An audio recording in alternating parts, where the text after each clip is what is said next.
Howdy everybody, Mike here with Backpacking TV, and today we are going to be taking a look at the George Washington and Jefferson National Forest. What time of year is best to visit? What kind of gear should you bring? Where should you think about staying? Where can you get a bite to eat? Are there any special rules and regulations that you need to be aware of? Are there any potential dangers you need to be aware of? We're going to be taking a look at all of that and more, so come with me as we venture into the George Washington National Forest.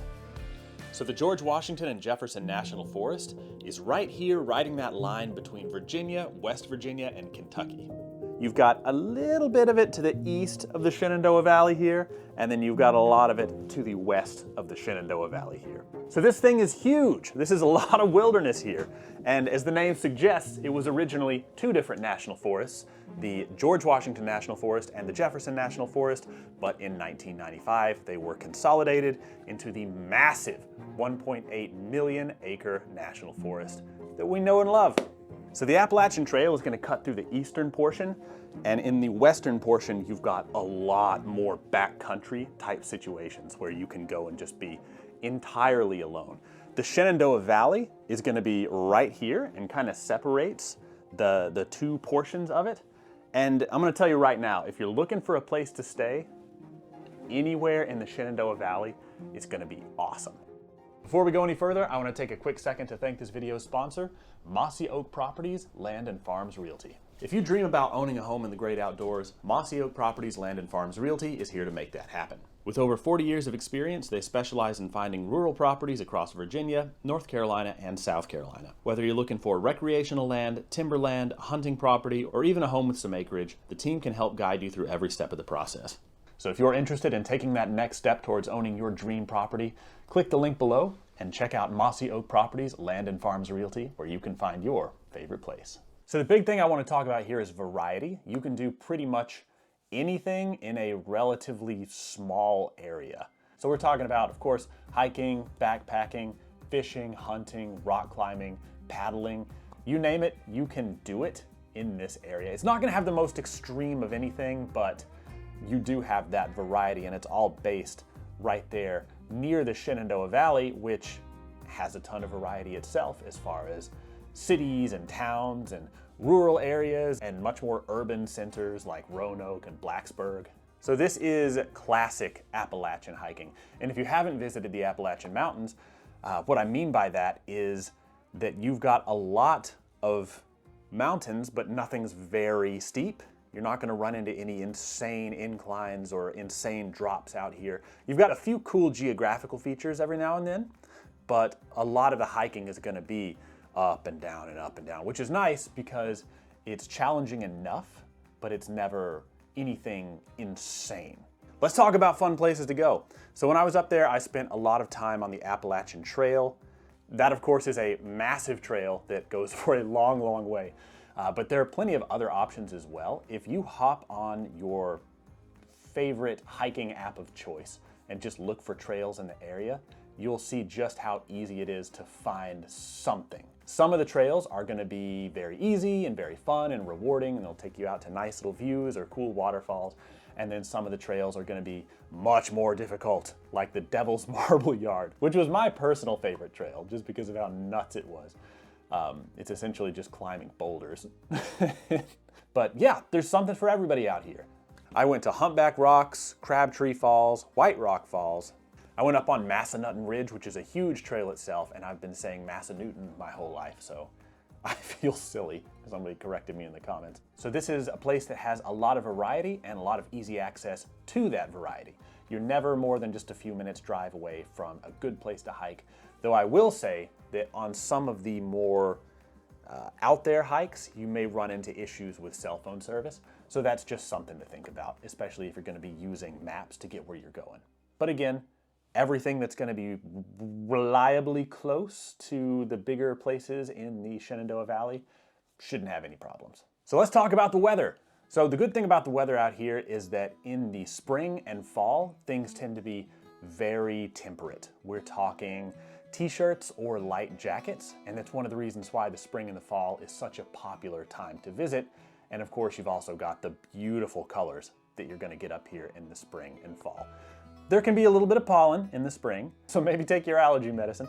And in the fall, you are gonna see more tourists because the colors out here are just gorgeous. You get to some of the lookouts and unbelievable views out here. People come from all over the world to see the fall in the southern United States. As far as the summer and winter months are concerned, you are gonna get slightly hotter, more humid weather in the summer, and the temperatures can kind of get up there, so definitely something to think about. And in the winter, it can get pretty chilly out here. So my big advice for you is that if you wanna come during these months, make sure to bring layers. Layers are a big deal, so you wanna make sure in those warm months that you can kind of reduce the amount of clothing that you have on you. And in the winter months, make sure to bring extra in case it gets chilly. Always have your gloves and your hat. And if you're prepared, you should have a great time. And one of the benefits about summer and winter hiking out here is that you're gonna run into significantly less people on the trail, so you'll have more of the mountain to yourself. One little hack that's easy to remember is go to very long trail systems. Oftentimes, crowds are gonna thin out significantly once you get further and further away from either the parking lot or from the big view that everybody's showing up to see. So if you find yourself a nice long trail that goes for miles and miles, and maybe those big views are just within the first 2 or 3 miles, then you can just keep on going, and pretty soon you'll be all alone out there. The Massanutten Ridge, as well as the Appalachian Trail, are great for that. So one big thing that I like about this area is just how easy it is to camp. I love hiking for several days, just kind of plopping my tent wherever, and that is something that you can do out here, but you should be mindful, especially when you're on the Appalachian Trail, to make sure to camp in places that people have camped before. Oftentimes you won't see designated camping areas. There won't be a sign that says, hey, you have to camp here, but you will be able to see the fire ring that somebody's built. You'll be able to see that the earth's been flattened down a little bit. And it's considered good manners to camp in those places because you don't want to just throw your tent 5 feet off the trail anywhere. So let's talk about some potential dangers.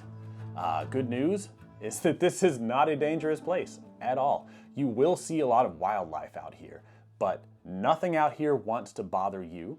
I think something that freaks some people out is they'll be out on the trail and they'll see these signs that say, warning, bear is active in area. But something to remember is that for the most part, these are all black bears out here. So black bears, you don't really have to worry about. They're more like big squirrels than anything else. Bring something like this. That's my suggestion.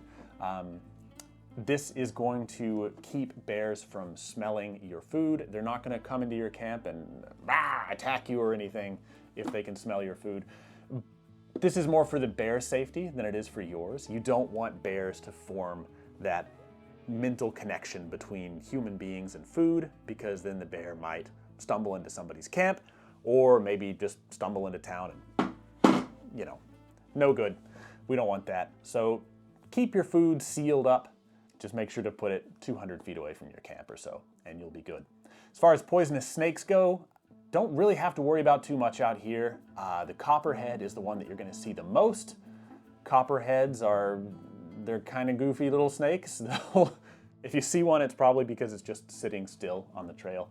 They use defensive camouflage in such a way that whenever they see danger, they freeze up. So just kind of keep your eye out whenever you're near a water source. Make sure you don't step on them. Like this guy here, stopped right in front of me, this cute little guy. Poison ivy is another thing out here. I'd suggest wearing tall socks any time of the year. I'm a big tall socks guy. Get some that go halfway or all the way up your calf, because you want to make sure that you're not stepping in it. If you're ever wandering off trail for a minute, it can be something that's somewhat easy to stumble into, especially in the summer. So my suggestion is long socks. Ticks, especially in the summer months, can be an issue. Again, tall socks. Some people wear pants year-round to prevent ticks, but I don't know. Just know that they can be out there, and take a little bit of extra precaution, especially if you're walking through very tall grass, because they'll just like hang out and then get on you that way. So rules and regulations. Good news, there's not a lot of rules and regulations. Obviously, if you're hunting and fishing, you got your own regulations, but for campers and for hikers, you don't really have to worry about much at all out here. Again, please camp at campsites that people have used before. Don't go making your own.